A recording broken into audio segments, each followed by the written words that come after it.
आज आपका नया टॉपिक स्टार्ट करें crystal field theory in octahedral complexes. और इससे लास्ट लेक्चर में हमने क्रिस्टल फील्ड थ्योरी के पोस्टुलेट्स को डिस्कस किया था, जिसमें हमने देखा था कि किस तरह से हमारे ट्रांजिशन मेटल कॉम्प्लेक्सेस जो है वो क्रिस्टल फील्ड थ्योरी किस तरह से हेल्प करती है इनको स्टडी करने के लिए। और वहां पर हमने सबसे मेन पॉइंट जो देखा था वो देखा था क्रिस्टल फील्ड स्प्लिटिंग। तो क्रिस्टल फील्ड स्प्लिटिंग की ही बात करनी है हमने, बट हम एक बेस बना के चलेंगे कि यहाँ पर हम जस्ट ऑक्टाहेड्रल कॉम्प्लेक्सेस की ही बात करेंगे। उसके अलावा हम बाकी जो भी हमारे कोऑर्डिनेशन नंबर्स हैं उनको हम अलग अलग से डिस्कस करेंगे। तो आज का हमारा टॉपिक है ऑक्टाहेड्रल कॉम्प्लेक्सेस। तो स्टार्ट करते हैं। अब यहाँ पर आ रहा है ऑक्टाहेड्रल कॉम्प्लेक्सेस, तो वहां से एक चीज हमारी क्लियर है कि इसका कोऑर्डिनेशन नंबर अगर हम बात करें तो वो होगा 6। दैट मीन्स जो मेटल लिगेंड बॉन्डिंग होगी, मेटल लिगेंड बॉन्डिंग जो है वो मेटल और लिगेंड मतलब 6 लिगेंड्स यहाँ पर अटैच होंगे और 6 हमारा मेटल एटम तो एक ही रहेगा बट लिगेंड्स कितने आ जाएंगे टोटल 6। तो ये Ml6 टाइप के कॉम्प्लेक्स बनाएगा। Ml6 टाइप के कॉम्प्लेक्स में हमारी ज्योमेट्री कैसी होती है? Octahedral geometry. ऑक्टाहेड्रल कॉम्प्लेक्सेस की बात कर रहे हो ना, तो ऑक्टाहेड्रल ज्योमेट्री होती है। और ऑक्टाहेड्रल ज्योमेट्री किस तरह से होती है? सेंटर में एक metal atom Mn positive type का कोई भी आयन मेटल एटम और उसकी सराउंडिंग में हमारे हैं 6 लिगेंड्स। और वो 6 लिगेंड्स की पोजीशंस कैसे होती हैं वो चीज समझने की है। और जब तक आपको ये पोजीशंस नहीं पता होंगी, चाहे आप अब ऑक्टाहेड्रल की बात कर रहे हो, उसकी बात टेट्राहेड्रल कराऊंगी, डिफरेंट स्ट्रक्चर्स की जब हम बात करेंगे, तो जब तक आपको ये नहीं पता होगा कि ऑक्टाहेड्रल में लिगेंड्स की अरेंजमेंट कैसे होती है, तब तक आपको ये टॉपिक समझ नहीं आएगा। तो आपके पास कोई भी मेटल एटम है और 6 लिगेंड आने वाले हैं, तो 6 लिगेंड्स की पोजीशन क्या होती है? आपके पास एक्स एक्सिस, वाई एक्सिस और जेड एक्सिस, 3 कोऑर्डिनेट सिस्टम में एक्स एक्सिस होती है, वाई एक्सिस और जेड एक्सिस होगी। तो वहां पर लिगेंड्स की पोजीशन कुछ इस तरह से है। सपोज कीजिए यहाँ पर मैंने आपका ये बनाया हुआ है, तो ये आपका सपोज कीजिए ये आपकी एक्स एक्सिस है, ये आपकी वाई एक्सिस है और मान लो ये आपकी जेड एक्सिस है। तो वो जो 6 लिगेंड्स हैं वो किस तरह से आएंगे? किसी भी 3 कोऑर्डिनेटेड एक्सिस में अगर हमारा सेंटर मेटल एटम कहीं इन बिटवीन दी एक्सिस मतलब सॉरी ओरिजिन पर अगर एग्जिस्ट करता है, तो हमारी जो 6 लिगेंड्स है उनकी पोजीशंस क्या होंगी? जो भी हमारी तीनों एक्सिस हैं उन तीनों एक्सिस के एंड्स पर अगर हम कोई मतलब 3 कोऑर्डिनेटेड सिस्टम अज्यूम करके चल रहे हैं, तो उन एक्सिस के मतलब दोनों एंड्स पर 2 लिगेंड्स होंगे। सपोज कीजिए जैसे ये हमारा एक्स एक्सिस की अगर हम बात कर रहे हैं तो दोनों एंड्स पर 2 लिगेंड्स यहाँ पर होंगे। इसी तरह से वाई एक्सिस के भी दोनों एंड्स पर लिगेंड्स होंगे और जेड एक्सिस के भी दोनों एंड्स पर लिगेंड्स होंगे। बट कंडीशन क्या रहती है ऑक्टाहेड्रल कॉम्प्लेक्सेस में कि मेटल से लिगेंड का डिस्टेंस 6 के 6 लिगेंड्स का डिस्टेंस जो है वो इक्वल रहता है।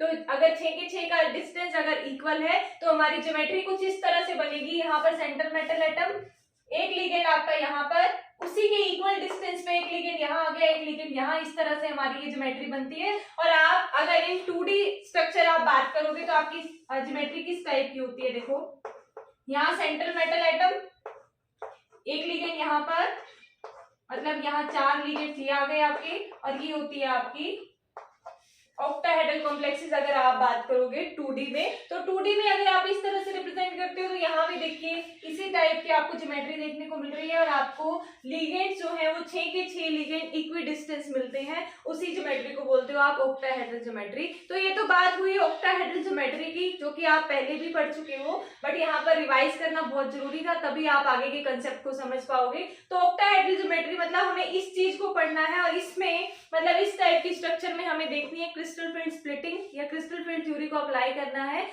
ऑक्टाहेड्रल कॉम्प्लेक्स के अंदर। तो अगर आपको ये चीज पता है कि लिगेंड्स किस तरह से कहां कहां पर लाई करते हैं, तब आप उसको इजीली समझ पाओगे।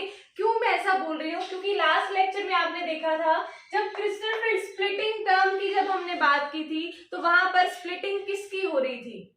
वहां मैंने आपको वो पॉइंट बताते हुए बिल्कुल ध्यान, मैंने बोला भी था कि ये चीज सबसे इंपॉर्टेंट है। अगर ये पॉइंट समझ आया तभी आप आगे का मतलब कंसेप्ट समझ पाओगे। तो वो पॉइंट था क्या एक्चुअल में कि क्रिस्टल फील्ड स्प्लिटिंग में हमने बात की थी कि जब मेटल आयन और लिगेंड्स एक दूसरे के कांटेक्ट में आते हैं, जो कि हम यहाँ पर आयनिक बॉन्डिंग कंसीडर करके चल रहे हैं, कि जब वो एक दूसरे के कांटेक्ट में आते हैं, एक दूसरे के क्लोज आते हैं, तो मेटल एटम के जो भी हमारा मेटल एटम है उसके इलेक्ट्रॉन, जो उस मेटल एटम के पास इलेक्ट्रॉन्स हैं वो, और लिगेंड्स जो इलेक्ट्रॉन पेयर लेके आ रहे हैं वो, तो मेटल एटम में और आने वाले लिगेंड्स के बीच के इलेक्ट्रॉन्स के बीच में रिपल्शन होती है और उस रिपल्शन की वजह से हमारे ऑर्बिटल्स, मेटल एटम के ऑर्बिटल्स जो है वो डिस्टर्ब हो जाते हैं। दोबारा रिपीट कर रही हूँ जिसको समझ नहीं आया। देखो क्या कहा कि क्रिस्टल फील्ड स्प्लिटिंग की बात हमने जब की थी, हमने कहा था कि जो भी हमारा मेटल एटम है, सेंट्रल मेटल एटम तो एक होता है, बट आने वाले लिगेंड्स का नंबर डिफरेंट हो सकता है। अब यहाँ पर जो हमने फिक्स कर दिया कि 6 लिगेंड्स आने वाले हैं, बट अगर हमारे जितने भी नंबर ऑफ लिगेंड्स आ रहे हैं मेटल की तरफ, तो आने वाले लिगेंड्स जो है वो इलेक्ट्रॉन्स लेके आ रहे हैं। मेटल के पास अपने खुद के इलेक्ट्रॉन है, तो वो अब यहाँ देखो, अब आप कहोगे कि मैम आप कह रहे हो खुद के इलेक्ट्रॉन्स है, और बात ये भी करते हैं कि मेटल के पास तो इलेक्ट्रॉन मतलब एम्प्टी ऑर्बिटल्स होने चाहिए। अरे ठीक है, एम्प्टी ऑर्बिटल्स तो होने चाहिए, बट इसका मतलब ये नहीं है ना कि उसके पास बिल्कुल ही इलेक्ट्रॉन्स नहीं है। कुछ तो नंबर ऑफ इलेक्ट्रॉन्स को कैरी करते हैं ना, कुछ ऑर्बिटल्स उसके वेकेंट है, बट कुछ वहां पर ऑलरेडी इलेक्ट्रॉन्स प्रेजेंट है। हम उन इलेक्ट्रॉन्स की बात कर रहे हैं। तो मेटल एटम के इलेक्ट्रॉन्स और आने वाले लिगेंड्स की जो भी आ रहे हैं लिगेंड्स, उनके इलेक्ट्रॉन्स के बीच में रिपल्शन होती है। रिपल्शन होने की वजह से मेटल के ऑर्बिटल्स जो है वो डिस्टर्ब हो जाते हैं। जब डिस्टर्बेंस आई है वहां पे, तो मेटल के ऑर्बिटल्स में डिस्टर्बेंस आती है, और हमने कहा था वो सबसे ज्यादा डिस्टर्बेंस कौन से ऑर्बिटल्स में आती है? डी ऑर्बिटल्स में आती है। और डी ऑर्बिटल्स में आने की वजह से पहले मतलब टोटल हमारे डी 5 ऑर्बिटल्स होते हैं ना, पहले अगर उसकी 5d ऑर्बिटल्स थे, पांचों के पांचों ऑर्बिटल्स की एनर्जी सेम होती है, और सेम होने वाली एनर्जीज को हम क्या बोल देते हैं? डीजेनरेट ऑर्बिटल्स बोल देते हैं। कैसे ऑर्बिटल होते हैं वो? Degenerate orbital. तो जब तक लिगेंड जो है मेटल आयन के कांटेक्ट में नहीं आया था, तब तक तो इसके पांचों के पांचों ऑर्बिटल्स की एनर्जी जो है वो सेम थी। ये डी ऑर्बिटल्स की बात हो रही है यहाँ पे। तो पांचों के पांचों डी ऑर्बिटल्स की एनर्जी जो है वो सेम थी, बट जैसे ये लिगेंड मेटल के कांटेक्ट में आएंगे तो वहां पर रिपल्शन होनी स्टार्ट होने की वजह से ये ऑर्बिटल्स की एनर्जी, मेटल एटम के ऑर्बिटल्स की एनर्जी जो है वो डिस्टर्ब हो जाती है। और आप सभी को पता है जब भी डिस्टर्बेंस आती है, स्टेबिलिटी लूज होती है, तो एनर्जीज क्या हो जाती हैं? इंक्रीज होती हैं। कभी एनर्जी डिक्रीज नहीं होती। तो एनर्जी जो है वो इंक्रीज कर जाएगी, कुछ अमाउंट में एनर्जी इंक्रीज कर जाएगी। और हाइपोथेटिकली अगर हम बात करें तो एनर्जी अगर सारे ऑर्बिटल्स की सेम इंक्रीज कर रही है, तो हमारा कुछ इस तरह से हमें ग्राफ देखने को मिलेगा, मतलब एनर्जी में कुछ हमें इंक्रीज देखने को मिलेगा, इंक्रीमेंट देखने को मिलेगा। अब पॉइंट ये है कि पहले पांचों ऑर्बिटल्स डीजेनरेट थे जब तक लिगेंड के कांटेक्ट में मेटल नहीं आया था। यहाँ पर दोबारा मैं एक चीज और दोबारा रिपीट कर रही हूँ, ये मेटल एटम के या मेटल आयन के, आयन भी बोल सकते हो, मेटल एटम या मेटल आयन के डी ऑर्बिटल्स की बात हो रही है यहाँ पर। सारी जो भी मैं अब डी ऑर्बिटल्स की बात करूंगी वो मेटल एटम के आयंस की बात करेंगे, और मेटल एटम के डी ऑर्बिटल्स की बात करेंगे हम। यहाँ लिगेंड्स के ऑर्बिटल्स की बात नहीं हो रही है। सारा का सारा फोकस हमारा किस पे है? मेटल एटम पे। तो मेटल एटम के पास 5 डी ऑर्बिटल थे। एक चीज और यहाँ से रिपीट कर लो, एस और पी ऑर्बिटल्स पर असर तो होगा मेटल और लिगेंड की। जो ये हमारे 6 लिगेंड्स यहाँ पर लगे हुए हैं, इन 6 लिगेंड्स के जैसे जैसे मेटल आयन के कांटेक्ट में आएंगे, वो जो रिपल्शन क्रिएट करेंगे उससे एस और पी पर इफेक्ट तो पड़ेगा, बट वो नेग्लिजिबल होता है। इसीलिए हम एस और पी ऑर्बिटल्स को स्टडी नहीं करते हैं। सबसे ज्यादा इफेक्ट किस पे पड़ता है? डी ऑर्बिटल्स पे। इसी वजह से हम इसका पार्ट बना रहे हैं यहाँ पे। तो जो डी ऑर्बिटल्स है मेटल आयन के, 5 डी ऑर्बिटल्स थे जो कि पहले डीजेनरेट ऑर्बिटल्स थे जब तक लिगेंड कांटेक्ट में नहीं आया था, बट जैसे ही लिगेंड कांटेक्ट में आ रहा है तो वहां पर रिपल्शन होगी। रिपल्शन होने की वजह से स्टेबिलिटी लूज करेंगे ये हमारे ऑर्बिटल्स, और स्टेबिलिटी लूज करते ही हमारा, जैसे ही स्टेबिलिटी लूज होती है तो वो सब्सटेंस जो है एनर्जी इंक्रीज कर जाता है। तो यहाँ पर ऑर्बिटल्स भी क्या करेंगे? एनर्जी को इंक्रीज कर लेते हैं, और एनर्जी इंक्रीज हो रही है तो हम अभी ये मान के चल रहे हैं कि हाइपोथेटिकल कंसेप्ट है ये हमारा, लिख रही हूं, हाइपोथेटिकली हम कंसीडर कर सकते हैं कि पांचों के पांचों ऑर्बिटल्स की एनर्जी इंक्रीज कर गई है, पांचों ऑर्बिटल्स की, और यहाँ पर हमें डीजेनरेट ऑर्बिटल्स ही मिले हैं। पांचों ऑर्बिटल्स कैसे मिले? डीजेनरेट ऑर्बिटल्स ही मिले हैं। और ये पांचों जो हैं सेम एनर्जी के साथ जो है इंक्रीज कर गए हैं। अभी तक तो हम ये कंसीडर करके चल रहे हैं। ऐसा क्यों बोल रही हूँ कि ऐसा मैं अभी तक कंसीडर करके चल रहे हैं, क्योंकि जैसा कि मैंने आपको बता भी दिया कि हाइपोथेटिकल है, ऐसा नहीं होता है। सभी ऑर्बिटल्स की जो एनर्जी है वो सेम लेवल पर इंक्रीज नहीं करती है। अब यहीं से हमारा मेन पॉइंट स्टार्ट होगा। सबसे पहली चीज, टॉपिक जो भी हमारा ये है, इसमें सबसे पहली चीज आपको पता होनी चाहिए स्ट्रक्चर क्या होती है। ऑक्टाहेड्रल की स्ट्रक्चर क्या होती है वो मैंने आपको एक्सप्लेन कर दी है कि ऑक्टाहेड्रल में एक मेटल आयन होगा जो कि सेंटर में एग्जिस्ट करेगा, और 6 जो लिगेंड्स हैं वो एक दूसरे से इक्वी डिस्टेंस पे, मतलब सेम डिस्टेंस पे होंगे मेटल आयन से सेम डिस्टेंस पर एग्जिस्ट करते हैं। साथ के साथ हम उसको इस तरह से कंसीडर करके चल सकते हैं। अब एक बात तो यहाँ पे मेरे को ध्यान आई, देखो ये चीज मत कंसीडर करके चलना कि 3D, मैंने अभी कहा ना 3 कोऑर्डिनेट में अगर हम बात करें, यहाँ पर हमने 3 कोऑर्डिनेट सिस्टम में बात की, तो 3 कोऑर्डिनेट में अगर आपकी स्पेस में सपोज मेरा ये चौक भी अगर एग्जिस्ट कर रहा है 3D कोऑर्डिनेट्स में, तो यहाँ पर इसका मतलब ये नहीं है कि अपनी एक्स वाई जेड एक्सिस लेके चलता है साथ में, आपको कभी दिखाई तो नहीं देती ना वो चीज। यहाँ पर हमारे लिए जो एक्सिस हमने बनाई है वो हाइपोथेटिकली है, तो यहाँ से आप सिर्फ एक कंसीडर करके चल सकते हो कि जो लीगेंड्स हैं 6 के 6 वो हमारे इस तरह से एडजस्ट होते हैं कि 6 के 6 लीगेंड्स जो है वो मेटल आयन से इक्वल डिस्टेंस पे है, और साथ के साथ एक्स एक्सिस के एंड पर 2 लीगेंड, वाई एक्सिस के एंड पर 2 लिगेंड और जेड एक्सिस के एंड पर 2 लिगेंड्स इस तरह से एग्जिस्ट करते हैं। और ये चीज मैं बार बार रिपीट क्यों कर रही हूँ वो आपको आगे समझ भी आ जाएगा, बट इतना आपको समझ आ जाना चाहिए कि हमारा ऑक्टाहेड्रल कॉम्प्लेक्स जो है उसकी स्ट्रक्चर कुछ इस टाइप की होती है। उसके बाद मैंने आपको बता दिया कि भाई मेटल और लिगेंड के कॉन्टेक्ट में आने से एक रिपल्शन क्रिएट होती है। रिपल्शन क्रिएट होने की वजह से हमारे जो डी ऑर्बिटल्स हैं वो सिर्फ अफेक्ट होते हैं, एस और पी ऑर्बिटल्स अफेक्ट नहीं होते। और डी ऑर्बिटल्स में अफेक्टेंस की वजह से, मतलब ये डिस्टर्ब जो हुए हैं उसकी वजह से उनकी एनर्जी इंक्रीज कर जाती है, और हमने यहाँ पर आके कह दिया ये हाइपोथेटिकल है। अगर ये हाइपोथेटिकल है तो ओरिजिनली क्या होता है, इन रियलिटी क्या होता है, तो वो चीज हम अभी डिस्कस करेंगे। और वो सारा खेल है आपका क्रिस्टल फील्ड स्प्लिटिंग का, और क्रिस्टल फील्ड स्प्लिटिंग में उसके लिए सबसे इंपॉर्टेंट चीज है आपको इसकी ऑर्बिटल्स जो है, ये डी ऑर्बिटल्स जो है उसकी स्ट्रक्चर्स पता होनी चाहिए। 5 डी ऑर्बिटल है, कौन कौन से 5 डी ऑर्बिटल्स होते हैं?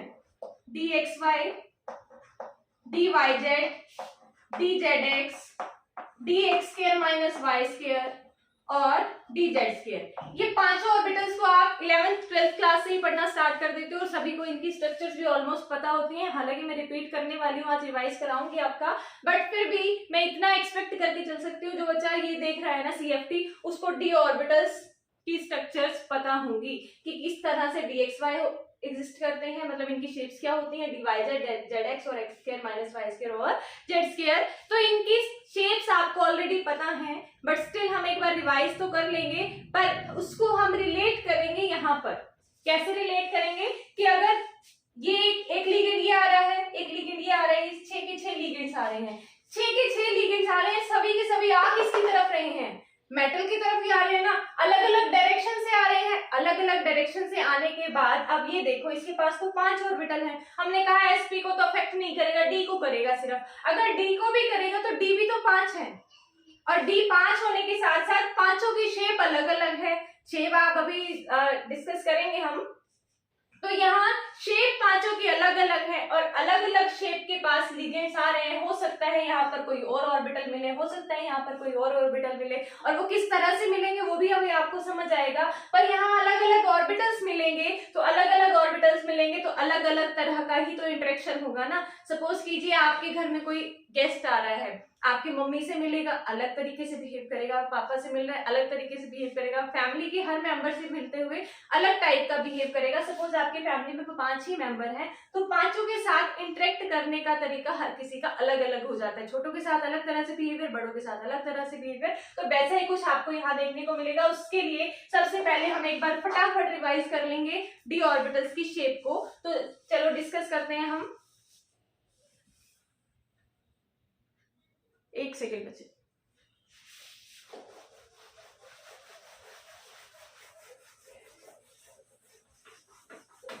पांचों डी ऑर्बिटल्स को मैं फटाफट बना दूंगी और जस्ट 2 ही मिनट में इसको रिवाइज करके चलेंगे, अदरवाइज लेक्चर बहुत लेंथी हो जाएगा। हम इन ऑर्बिटल्स की शेप पे इतना ज्यादा टाइम नहीं लेंगे। बना दी है मैंने आपकी पांचों शेप्स।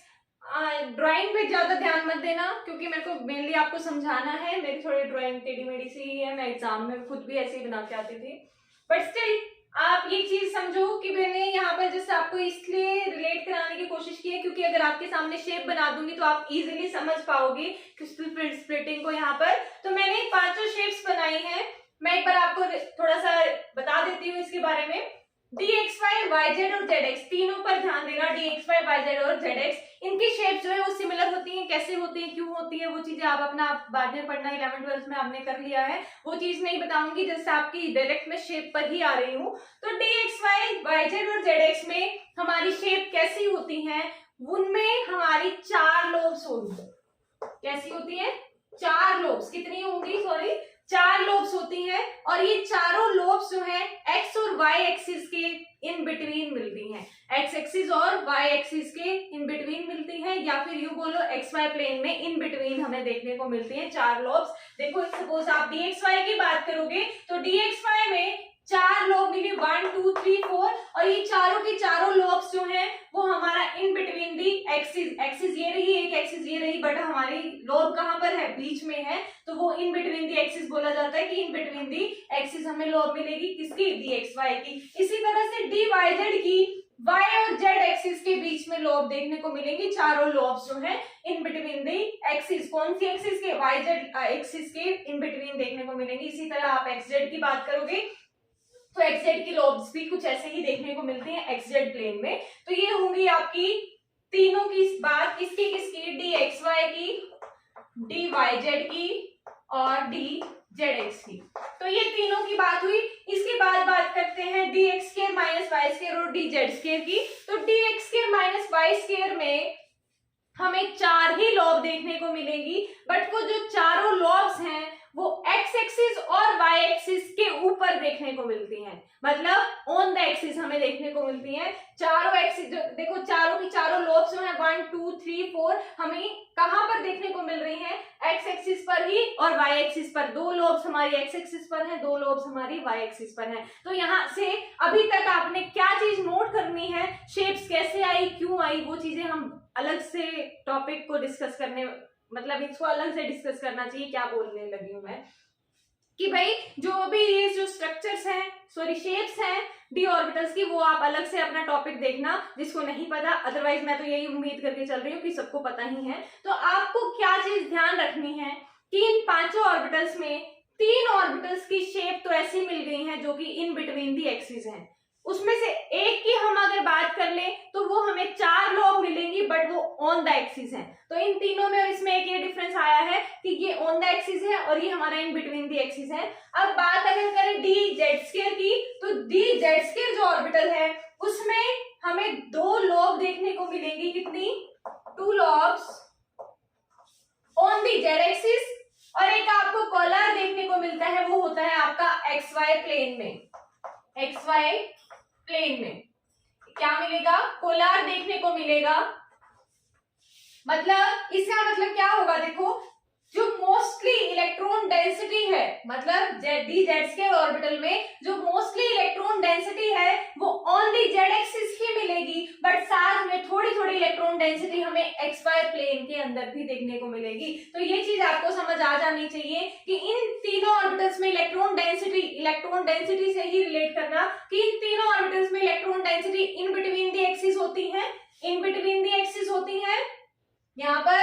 और इसके केस में हमारी on the axis electron density, क्योंकि जहां पर लोब होती है इलेक्ट्रॉन डेंसिटी वहीं तो होती है ना, तो जहां जहां आपकी लोब प्रेजेंट होती है वहीं पर इलेक्ट्रॉन डेंसिटी। तो dx square minus Y square में इलेक्ट्रॉन डेंसिटी कहां पर है? ऑन द एक्सिस पर। और dz स्क्वायर में इलेक्ट्रॉन डेंसिटी कैसे मिली है? ऑन द एक्सिस पर ही है मोस्टली, पर थोड़ी सी इलेक्ट्रॉन डेंसिटी हमें xy प्लेन में भी देखने को मिलेगी, बट इससे ज्यादा इसको टाइम नहीं देना चाहिए ऑर्बिटल्स को। अब हमें बात करनी है इसकी ऑक्टाहेड्रल कॉम्प्लेक्स के अंदर। ऑक्टाहेड्रल कॉम्प्लेक्स में बात करने के लिए अगर देखो अगली 5 मिनट में जो एक्सप्लेन करने वाली हूँ वो चीज समझ आ गई ना, आप टेट्राहेड्रल में भी मार नहीं खाओगे, स्क्वायर प्लेनर में भी मार नहीं खाओगे। एक बार ये चीज समझ आ जानी चाहिए कि ये कंसेप्ट क्या है एक्चुअल में, तो उसके बाद आपको सब समझ आता चला जाएगा। और आज के लेक्चर का पूरा निचोड़ इस 5 मिनट में ही निकलेगा। देखो अब क्या है, हमें शेप्स पता चल गई डी ऑर्बिटल्स की। उसके बाद अब हम बात करें अगर ऑक्टाहेड्रल कॉम्प्लेक्स में ये शेप्स किसकी हैं,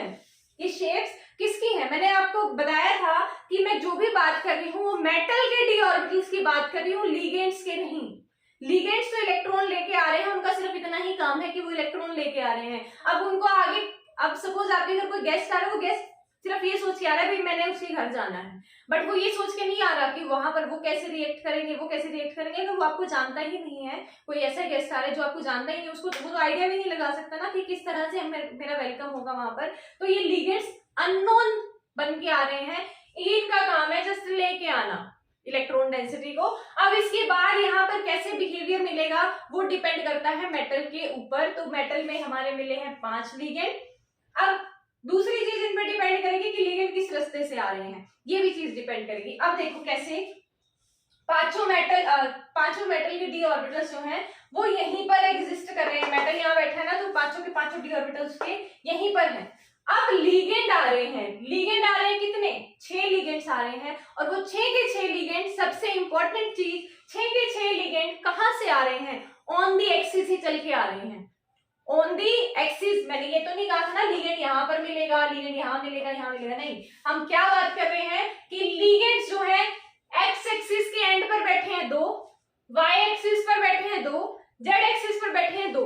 एक्सिस के ऊपर ऑन द एक्सिस है लिगेंड्स। तो अगर हमारे लिगेंड्स जो है वो ऑन द एक्सिस हैं, तो सबसे भयंकर टक्कर कब होती है? सामने से टक्कर हो जाए ना, सबसे ज्यादा दर्द उसी में होता है। तो अब यहाँ पर देखो लिगेंड्स आ रहे हैं ऑन द एक्सिस। अब ऑन द एक्सिस वाले ऑर्बिटल्स कौन से हैं? जिसके electron density on the axis है उनकी, वो कौन से हैं? इसमें है तो dx² - y², यहाँ पर इलेक्ट्रॉन डेंसिटी कहाँ है? ऑन द एक्सिस है। और dz², इसमें भी इलेक्ट्रॉन डेंसिटी कहाँ है? ऑन द एक्सिस है, z एक्सिस पर है ना। तो इन दोनों केसेस में electron density on the axis है, और अगर on the axis he electron density है। अब अगर मेटल के लिए, पहले एक चीज छोड़ो, अब ये सोचो कि लिगेंड्स जो भी आ रहे हैं, वो लिगेंड्स जो हैं वो एक्स एक्सिस, वाई एक्सिस और जेड एक्सिस के ऊपर चलते हुए आ रहे हैं। तो जो लिगेंड्स की एक्सिस है वही तो मेटल की होगी ना। अगर ओरिजिन हमारा यहीं पर है, ओरिजिन यहाँ पर है, तो ओरिजिन अगर यहाँ है तो एक्स एक्सिस ये, वाई एक्सिस ये, जेड एक्सिस ये। तो अगर यहाँ से अगर हम ओरिजिन मान के चल रहे हैं, तो आने वाले लिगेंड्स के लिए भी x axis, y axis, z axis similar way में ही चलेंगे ना। तो अब देखो लिगेंड्स आ रहे हैं ऑन द एक्सिस चल के, रास्ते में सबसे ज्यादा खतरा उनको किससे है कि ऑन द एक्सिस ही कोई इलेक्ट्रॉन डेंसिटी ना मिल जाए। पर electron density on the axis बैठी हुई है, dx² - y² की और dz² की। और अगर यहाँ पर इलेक्ट्रॉन डेंसिटी है, तो जैसे ही वो एक दूसरे के साथ कांटेक्ट में आएंगे, आयनिक बॉन्ड फॉर्म करेंगे ना, जैसे ही एक दूसरे के पास आएंगे, तो सबसे ज्यादा धक्का ये दोनों ही देंगे, क्योंकि इलेक्ट्रॉन डेंसिटी लेके बैठे हुए हैं। और रिपल्शन किसके किसके बीच में होती है? लिगेंड्स के इलेक्ट्रॉन्स के बीच में, और मेटल के पास जो इलेक्ट्रॉन्स है उन्हीं के बीच में तो रिपल्शन होने वाली थी ना, उसी की वजह से तो इलेक्ट्रॉन डेंसिटी इंक्रीज करती है।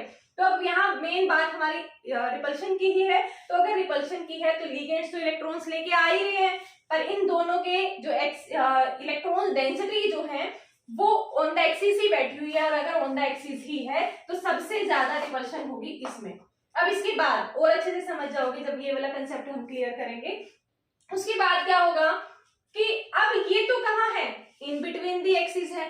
एक तो मेरे को कोई सामने से आके टक्कर मारे, एक कोई साइड से जाता हुआ टक्कर मार के चला जाए, दर्द ज्यादा किसमें है? सामने से आने वाली टक्कर में है ना। तो अब यहाँ पर कुछ ये ही इसी टाइप का होगा कि ये वाली इलेक्ट्रॉन डेंसिटी जो है तीनों ऑर्बिटल्स की, dxy, yz और zx की इलेक्ट्रॉन डेंसिटी इन तीनों की, वो कहां पर है? इन बिटवीन द एक्सिस कहीं पर है। इन बिटवीन द एक्सिस कहीं पर इलेक्ट्रॉन डेंसिटी है किसकी?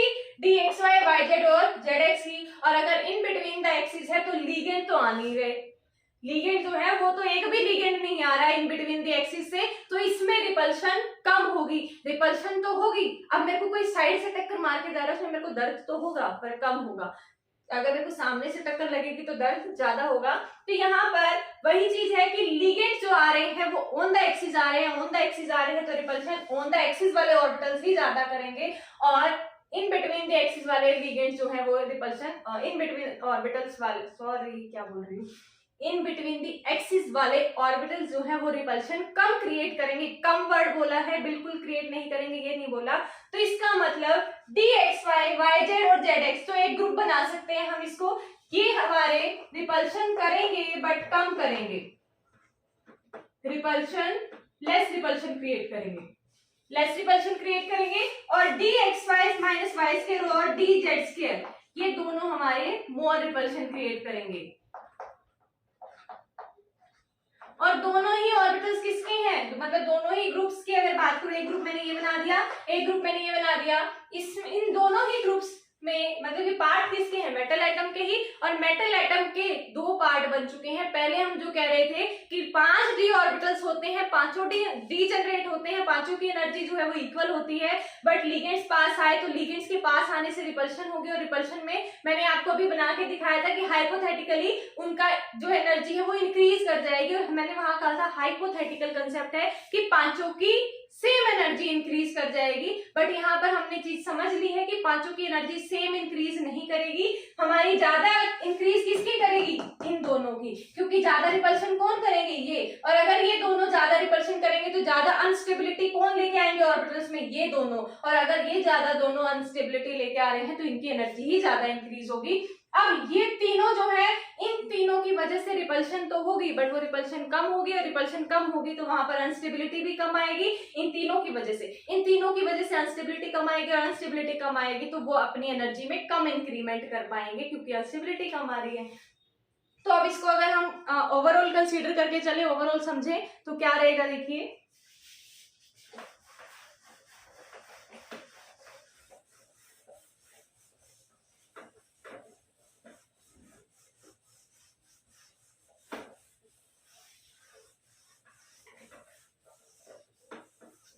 देखो, जब मेटल एटम अकेला था, उसके कांटेक्ट में लिगेंड्स नहीं आए थे, ये कभी बार भाई 5 से ज्यादा कम में बन सकते हो, ध्यान दे लेना।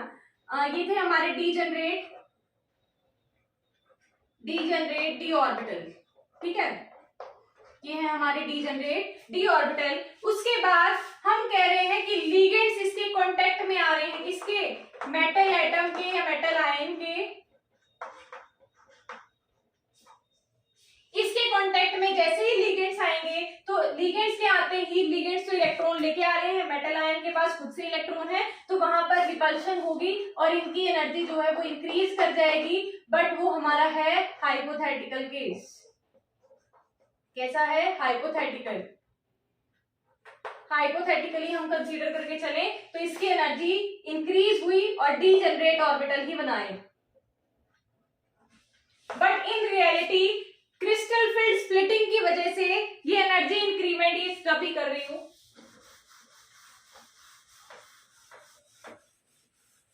रियलिटी में ये डीजनरेट ऑर्बिटल्स फॉर्म नहीं करते हैं आफ्टर रिपल्शन। ये हमारा कुछ इस तरह से बनाएंगे,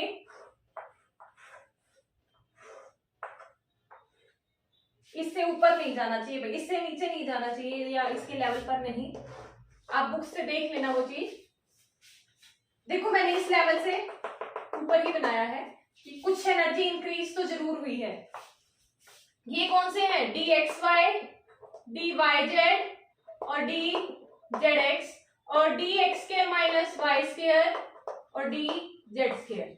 तो हमारे दो ऑर्बिटल्स की एनर्जी तो जो है वो ज्यादा इंक्रीज कर गई है, ज्यादा रिपल्शन क्रिएट की थी क्योंकि, और 3 की ऑर्बिटल्स की एनर्जी कम इंक्रीज करी। देखो ओरिजिनली क्या था, एनर्जी लेवल ये था, बट इससे थोड़ा तो इंक्रीज कर गया है ना, इससे थोड़ी तो एनर्जी इंक्रीज हुई है, पर सबसे ज्यादा इंक्रीज किसकी हो गई है, उसकी, क्योंकि रिपल्शन उन्होंने ज्यादा क्रिएट किया था। और इनको हम T2G ऑर्बिटल्स बोल देते हैं, T2G ऑर्बिटल के नाम से डेजिग्नेट किया जाता है, इंपॉर्टेंट चीज है।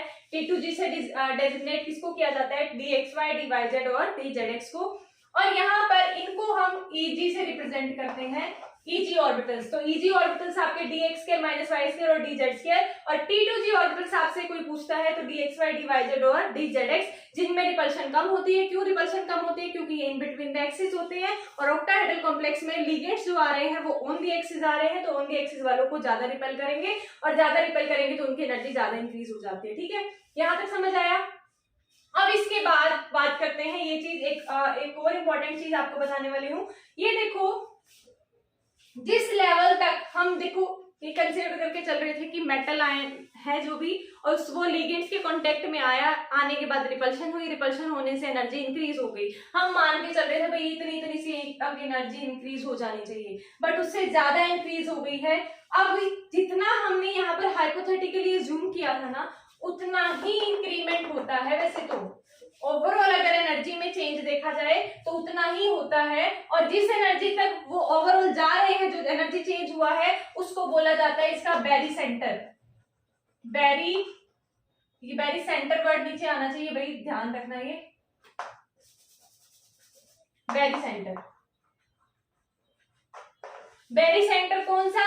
जो कि रिपल्शन के बाद एनर्जी में इंक्रीज, ओवरऑल सभी ऑर्बिटल्स का इंक्रीमेंट। देखो इसका एनर्जी में इंक्रीज ज्यादा हो गया, इनका एनर्जी में इंक्रीज कम हुआ है। तो ओवरऑल की अगर हम बात करें कि डी ऑर्बिटल्स की ओवरऑल एनर्जी जो है वो कितनी इंक्रीज हुई है, तो वो होती है आप, मतलब वो उस लेवल को रिप्रेजेंट करने के लिए हम यूज करते हैं बैरी सेंटर वर्ड का। अब ये बैरी सेंटर हमने क्यों बनाया है वो देखिए, यहाँ पर तो तीनों की एनर्जी कम लेवल पर इंक्रीज हुई है, वहां दो की एनर्जी ज्यादा लेवल पर इंक्रीज हुई है, तो ये कंसीडर किया जाता है हमारा।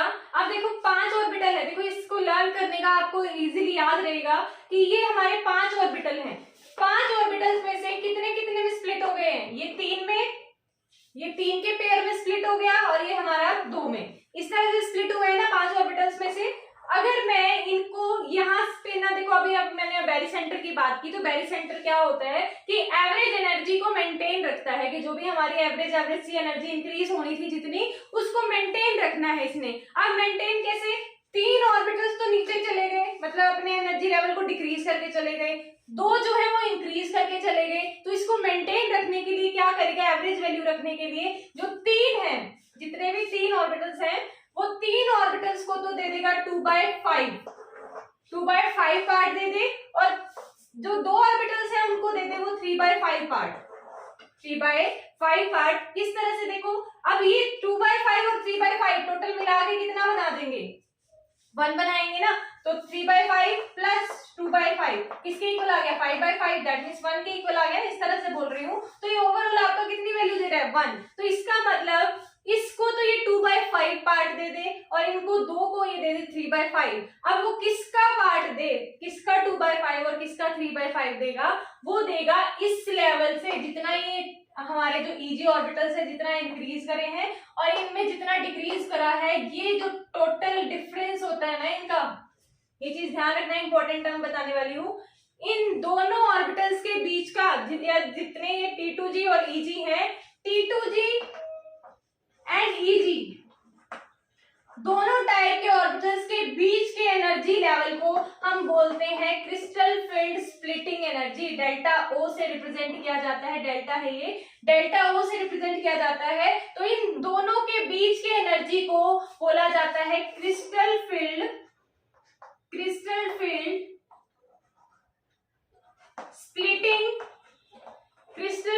स्प्लिटिंग एनर्जी,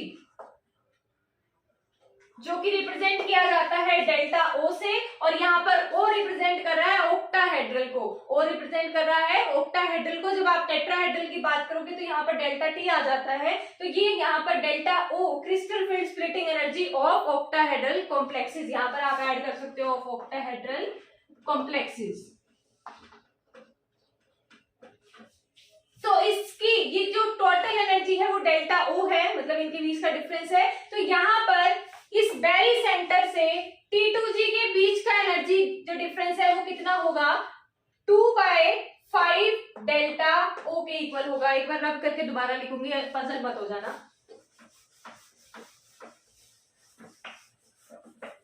देखो यहाँ पर इन दोनों के बीच का डिफरेंस मैंने बता दिया, एनर्जी डिफरेंस डेल्टा O के। तो यहाँ से अब बात कर रहे हैं हम बैरी सेंटर से T2G के बीच का अगर डिस्टेंस बात करें तो वो होता है आपका 2/5 डेल्टा O के। यहाँ लिख रही हूँ 2/5 डेल्टा O के, या फिर आप इसको लिख सकते हो, जब इसको सॉल्व करोगे तो 0.4 डेल्टा O, ये भी लिख सकते हो और ये भी लिख सकते हो। तो इनके बीच का बैरी सेंटर से यहाँ का एनर्जी डिफरेंस होता है 2/5 डेल्टा O या फिर 0.4 डेल्टा O। अब उसके बाद बात करें अगर हम इन दोनों के बीच का डिस्टेंस, किसका बैरी सेंटर और EG के बीच का डिस्टेंस अगर हम बात करें तो वो होता है आपका 3/5 डेल्टा O, या फिर आप कह सकते हो 0.6 डेल्टा O, 0.6 6 डेल्टा ओ। आप देख सकते हो 0.4 और 0.6 को भी जब आप ऐड करोगे तो वो 1 के इक्वल आ जाएगा, जो कि बैरी सेंटर की वैल्यू को आपको देगा। और 2/5 और 3/5 को भी जब आप ऐड करते हो तो ओवरऑल रिजल्ट हमारा क्या आएगा, 1 के इक्वल आएगा, तो आपका बैरी सेंटर वैल्यू मिल जाएगी। तो डेल्टा ओ वैल्यू जो है वो आपकी रिप्रेजेंट करती है क्रिस्टल फील्ड स्प्लिटिंग एनर्जी को। और साथ ही साथ ये जो डेल्टा ओ है crystal field splitting energy of octahedral complex है वो इक्वल होता है 10 DQ के। और यहाँ पर अब बात आती है DQ क्या है, तो DQ है आपका differential quanta, differential quanta, differential quanta DQ की फॉर्म में भी आपको कई बार एनर्जी डिफरेंस देखने को मिलेगा और कई बार आपको डेल्टा ओ की फॉर्म में भी देखने को मिल सकता है। और कई बार एग्जाम में ये भी पूछ लिया जाता है कि आपको डेल्टा ओ की टर्म में वैल्यू दी हुई है उसको DQ में कन्वर्ट करो, या DQ में दी हुई है डेल्टा ओ में कन्वर्ट करो। अगर आपको रिलेशन पता है तो आप इजीली कैलकुलेट कर सकते हो। Delta o is equal to 10 DQ। तो ये हो गया आपका ऑक्टाहेड्रल कॉम्प्लेक्स में स्प्लिटिंग। और मेनली जो ध्यान रखने की चीज है वो है ऑर्बिटल्स में स्प्लिटिंग किस टाइप से होती है। 3 ऑर्बिटल हमारे एनर्जी कम इंक्रीज करते हैं और 2 ऑर्बिटल हमारे एनर्जी ज्यादा इंक्रीज करते हैं। एक को हम T2G से डेजिग्नेट करते हैं, एक को हम EG से डेजिग्नेट करते हैं। उसके बाद इनके बीच का डिफरेंस जो होता है वो डेल्टा ओ से रिप्रेजेंट किया जाता है, जो होती है क्रिस्टल फील्ड स्प्लिटिंग एनर्जी। उसके बाद ये जो हमने यहाँ पर कंसीडर किया था जो हाइपोथेटिकल केस था, इसमें हम ये मान के चल रहे थे कि जो लीगेंड्स आ रहे हैं वो एक स्फेरिकल एनर्जी के साथ आ रहे हैं। स्फेरिकल एनर्जी मतलब हर तरफ से सेम इफेक्ट आ रहा है। हर तरफ से सेम इफेक्ट हमने इसलिए मान लिया था क्योंकि 6 के 6 लिगेंड्स जो थे वो सेम डिस्टेंस से आ रहे थे, तो हमने सेम एनर्जी मान ली कि भाई सेम क्रिस्टल फील्ड या सेम सिमेट्रिक फील्ड के साथ आ रहे हैं। बट हमने वहां पर ये कंसीडर नहीं किया था कि डी ऑर्बिटल्स की शेप भी तो अलग अलग होती है ना। तो अगर डी ऑर्बिटल्स की शेप अलग है तो उनकी इलेक्ट्रॉन डेंसिटी अलग अलग जगह पर एग्जिस्ट करती है, और अगर इलेक्ट्रॉन डेंसिटी अलग अलग जगह पर एग्जिस्ट करती है तो वो रिपल्शन अलग तरह से क्रिएट करते हैं, जिसकी वजह से ये सारा खेल हुआ है, स्प्लिटिंग हुई है। तो यहाँ तक आपको समझ आ जाना चाहिए। मैंने आपको पूरा अच्छे से एक्सप्लेन कर दिया है ऑक्टाहेड्रल कॉम्प्लेक्स में स्प्लिटिंग। और इस टॉपिक में आपको जो भी समझ नहीं आया है, जो भी आपका पॉइंट क्लियर नहीं हुआ है, वो उसके बारे में आप मेरे से कमेंट सेक्शन में पूछ सकते हो। वहां पर मैं आपको पक्का एक्सप्लेन कर देती हूँ। ऐसा नहीं है कि हम रिप्लाई नहीं करेंगे। तो ये पूरा एक्सप्लेन हो चुका है मेरी तरफ से। आपको जो भी चीज समझ नहीं आई है वो मुझे कमेंट सेक्शन में बता देना। और अगर आपको लेक्चर्स अच्छे लगते हैं, समझ आते हैं, तो चैनल को सब्सक्राइब और वीडियो को लाइक कर दिया करो ताकि हमें मोटिवेशन मिलती रहे, तो जिससे कि हमें लेक्चर्स और लेके आने का मन करता है। और अभी के लिए इतना ही रहेगा। नेक्स्ट लेक्चर में हम इसके कुछ एग्जांपल्स की बात करेंगे कि हम अगर बात करें D1 इलेक्ट्रॉन्स के पास, या मतलब आपका जो भी डी ऑर्बिटल है उसमें एक ही इलेक्ट्रॉन है, 2 इलेक्ट्रॉन है, तो उससे क्या इफेक्ट पड़ता है हमारी स्प्लिटिंग पे, तो वो चीजें हमें डिस्कस करनी है, क्योंकि उसी की हेल्प से हम आगे के पॉइंट्स को एक्सप्लेन कर पाएंगे। तो आज का लेक्चर इतना ही रहेगा। Thank you. और वीडियो लाइक जरूर कर दिया करो अगर समझ आ गया है तो।